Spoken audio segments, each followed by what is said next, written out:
ये जमा हुए हैं? या मैं हिंदी में बात करना चाहिए ये कन्नड़ में? कन्नड़ में बोलिए। ಕನ್ನಡ ನಾಗರಿಕರ ಏನಾಗಿದೆ ಈಗ ಈ ಹಿರಿಯ ನಾಗರಿಕರಿಗೆ ಈ ಒಂದು ಪೆನ್ಷನ್ ಏನು ಬರಬೇಕಾಗಿದೆ 800 ರೂಪಾಯಿ ಅದು ಬರ್ತಾ ಇಲ್ಲ. ಕಳೆದ 5 ತಿಂಗಳಿಂದ ಕೆಲವರಿಗೆ ಬಂದಿದೆ, ಕೆಲವರಿಗೆ ಬಂದಿಲ್ಲ, ಕೆಲವರಿಗೆ 1 ತಿಂಗಳದ್ದು ಬಂದಿದೆ, ಕೆಲವರಿಗೆ 2 ತಿಂಗಳದ್ದು ಬಂದಿದೆ, ಕೆಲವರಿಗೆ ಏನೂ ಬಂದಿಲ್ಲ. ಕೇಳಿದ್ರೆ ನೀವು ಹೊಸದಾಗಿ ನಿಮ್ಮ ಕ್ಯಾಸ್ಟ್ ಸರ್ಟಿಫಿಕೇಟ್ ಕೊಡಿ, ನಿಮ್ಮ ಬರ್ತ್ ಸರ್ಟಿಫಿಕೇಟ್ ಕೊಡಿ, ನಿಮ್ಮ ಎಜುಕೇಷನ್ ಸರ್ಟಿಫಿಕೇಟ್ ಕೊಡಿ, ಈ ಥರ ಪೀಡಿಸ್ತಾ ಇದ್ದಾರೆ ಸರ್ಕಾರಿ ಅಧಿಕಾರಿಗಳು. ಈಗ ಏನಾಗಿದೆ, ನಾವು ಬಡಾವಣೆಗಳಿಗೆ ಹೋದರೆ ಸಾಕಷ್ಟು ಜನಗಳಿಗೆ ಪಡಬಾರ್ದು ಪಾಡು ಪಡ್ತಾ ಇದ್ದಾರೆ. ಇವರೆಲ್ಲ ನೊಂದ ಜನತೆ, ಇವರೆಲ್ಲ ಬಡವರು, ಇವ್ರಿಗೇನು ಆದಾಯ ಏನೂ ಇಲ್ಲ. ಅವ್ರಿಗೆ ವಯಸ್ಸಾಗೋಗಿದೆ, ದುಡಿಯೋಕ್ಕಾಗೋದಿಲ್ಲ. ಸರ್ಕಾರದ ಕಡೆ ಏನೊಂದಿಷ್ಟು 600 ರೂಪಾಯಿ 800 ರೂಪಾಯಿ ಏನು ಪೆನ್ಷನ್ ಅಂತ ಬರುತ್ತೆ, ಇದನ್ನು ಅವರು ಔಷಧಿಗಳನ್ನ ಕೊಂಡ್ಕೊಳ್ಳೋದಕ್ಕೆ ಉಪಯೋಗಿಸ್ತಾ ಇದ್ದಾರೆ ಅಷ್ಟೇ. ಊಟ ತಿಂಡಿಗೂ ಸಾಕಾಗಲ್ಲ. ಇನ್ನೊಂದು ವಿಚಾರ ನಿಂತ ಹಂಚ್ಕೋಬೇಕು ನಾನು. ಆಂಧ್ರ ಪ್ರದೇಶದಲ್ಲಿ ಇದೇ ಹಿರಿಯ ನಾಗರಿಕರಿಗೆ ತಿಂಗಳಿಗೆ 4,000 ರೂಪಾಯಿ ಕೊಡ್ತಾ ಇದ್ದಾರೆ. 4,000. ಇಲ್ಲಿ ನಮಗೆ ಕೊಡ್ತಿರೋದು 800 ರೂಪಾಯಿ. ನಮ್ಮ ಹಿರಿಯ ನಾಗರಿಕರಿಗೆ ಕೊಡ್ತಿರೋದೇ ತುಂಬ ಕಡಿಮೆ. ಅದನ್ನು ಕೂಡ ವಿಪರೀತ ವಿಳಂಬ ಮಾಡ್ತಾ ಇದ್ದಾರೆ. ಇದು ಒಪ್ಪತಕ್ಕಂಥ ಮಾತಲ್ಲ. ಸರ್ಕಾರಗಳು ಇದಕ್ಕೆ ಇಮಿಡಿಯೇಟ್ ಕ್ರಮ ತಗೋಬೇಕು. ಯಾವ ರೀತಿ? ಈ ಬಡವರನ್ನ ಆಫೀಸ್ಗಳಿಗೆ ಅಲ್ಲಾಡಿಸೋದ್ರಲ್ಲಿ ಅರ್ಥ ಇಲ್ಲ. ಆ ಸರ್ಟಿಫಿಕೇಟ್ ತೊಗೊಂಬ, ಈ ಸರ್ಟಿಫಿಕೇಟ್ ತೊಗೊಂಬ, ಇದೆಲ್ಲ ಆಗೋಂಥ ಕೆಲಸ ಅಲ್ಲ. ಇದಕ್ಕೆ ಇವ್ರು ಏನು ಮಾಡಬೇಕು ಅಂದರೆ ಒಂದು ಅದಾಲತ್ ಅಂತ ಮಾಡಬೇಕು. ಪ್ರತಿಯೊಂದು ಏರಿಯಾಗಳಿಗೆ ಸರ್ಕಾರಿ ಅಧಿಕಾರಿಗಳೇ ಹೋಗಿ ಟೇಬಲ್ ಚೇರ್ ಹಾಕ್ಕೊಂಡು 1 ವಾರ 2 ವಾರ ಅಲ್ಲಿದ್ದು ಈ ಹಿರಿಯ ನಾಗರಿಕರಿಗೆ ಎಲ್ಲ ರೀತಿಯ ಸಹಾಯ ಒದಗಿಸಿ ಅವ್ರಿಗೆ ಪ್ರತಿ ತಿಂಗಳು ಈ ಒಂದು ಪೆನ್ಷನ್ ಏನು ಬರ್ತಾ ಇದೆ ಅದು ರೆಗ್ಯುಲರ್ ಬರೋ ಹಾಗೆ ಮಾಡಬೇಕು. ಇದು ನಮ್ಮ ಡಿಮ್ಯಾಂಡು. Thank you.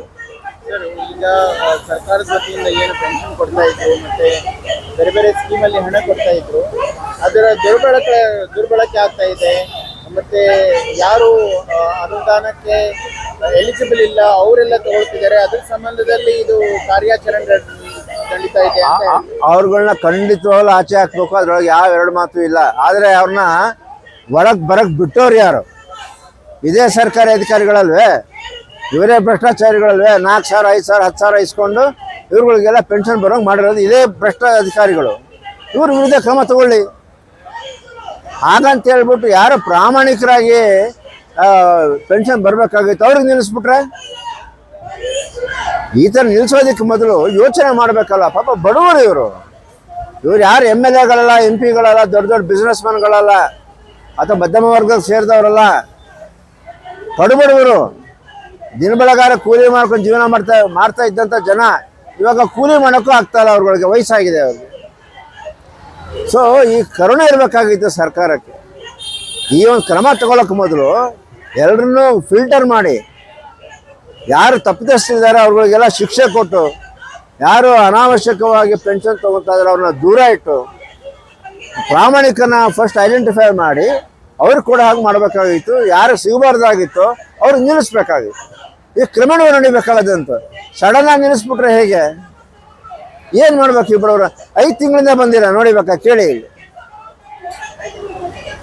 ಏನು ಮಾಡ್ಬೇಕು? ಅವ್ರು 5 ತಿಂಗಳಿಂದ ಪಿಂಚಣಿ ಪಡೆದವ್ರೆ. ಸರ್ಕಾರ ಶಾಸಕರಿಗೆ ಏನು ಅನುದಾನಗಳು ಕೊಡ್ತಾರೆ ಅಥವಾ ಅವ್ರ ಸ್ಯಾಲರಿ, ಅವ್ರ ಬರ್ಕ್ಸ್ ಏನಿರ್ತವೆ ಅವು ಸರಿಯಾಗಿ ಹೋಗ್ತವೆ. ನೋಡಿ, ಈ MLAಗಳಿಗೆ ಏನು ಬರುತ್ತೆ ಅದನ್ನು ನೋಡಿದ್ರೆ ಅಸಹ್ಯ ಆಗತ್ತೆ. ಭಾಳ ಏನು ಹೇಳ್ಬೇಕು, ಅದಕ್ಕೆ ನಾಚಿಕೆ ಪಡತಕ್ಕಂಥದ್ದು. ಒಬ್ಬ MLAಗೆ ಆತ ವಿಧಾನಸೌಧಕ್ಕೆ ಬರದೇ ಇರಲಿ 2.5 ಲಕ್ಷ ರೂಪಾಯಿ ಮನೆಗೆ ಬಂದು ಸೇರತ್ತೆ. ಒಂದು ಸರಿ MLA ಆಗೋಗ್ಬಿಟ್ರೆ ಪ್ರತಿ ತಿಂಗಳು 40,000 ರೂಪಾಯಿ ಬರುತ್ತೆ. ಇದು ಬಿಟ್ಟು ಫ್ರೀ ಮೆಡಿಕಲ್ಲು, ಟ್ರಾವೆಲಿಂಗ್ಗೆ 2 ಲಕ್ಷ ರೂಪಾಯಿ, 1 ಕಿಲೋಮೀಟ್ರ್ ಕಾರಲ್ಲಿ ಹೋದರೆ 25 ರೂಪಾಯಿ. ಏನು ಇವೆಲ್ಲ? ನಮ್ಮದು ಬಡ ರಾಷ್ಟ್ರ. ಈ MLAಗಳು ನೋಡಿ ಹೆಂಗಿದ್ದಾರೆ, ಎಷ್ಟು ದುಡ್ಡು ತೊಗೊತಾರೆ.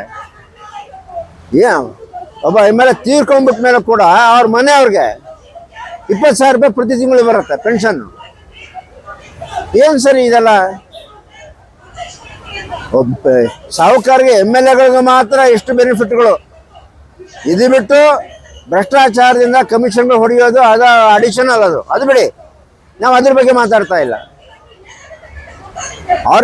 ಅವ್ರಿಗೆ ಕಾನೂನುಬದ್ಧವಾಗಿ ಬರೋತಕ್ಕಂಥದ್ದೇ ಲಕ್ಷಾಂತರ ರೂಪಾಯಿ ತಿಂಗಳಿಗೆ. ಈ ಬಡವರು ಬರ್ತಿರೋದು 800 ರೂಪಾಯಿ. ಇದನ್ನು ಕೊಡೋಕ್ಕೂ ಕೂಡ ಪಡಬಾರ್ದು ಪಡ್ತಾ ಇದ್ದಾರೆ ಇವ್ರುಗಳು, ಮಾಡಬಾರ್ದು, ಅನ್ಯಾಯ ಮಾಡ್ತಾ ಇದ್ದಾರೆ. ಇದು ಅತೀವ ಖಂಡನೀಯ ಅಂತ ನಾನು ಹೇಳ್ತಾ ಇದ್ದೀನಿ. ನಾನು ರವಿ ಅಂತ ಹೇಳ್ಬಿಟ್ಟು SUC ಕಮ್ಯುನಿಸ್ಟ್ ಪಕ್ಷದ ಜಿಲ್ಲಾ ಸಮಿತಿ ಸದಸ್ಯ.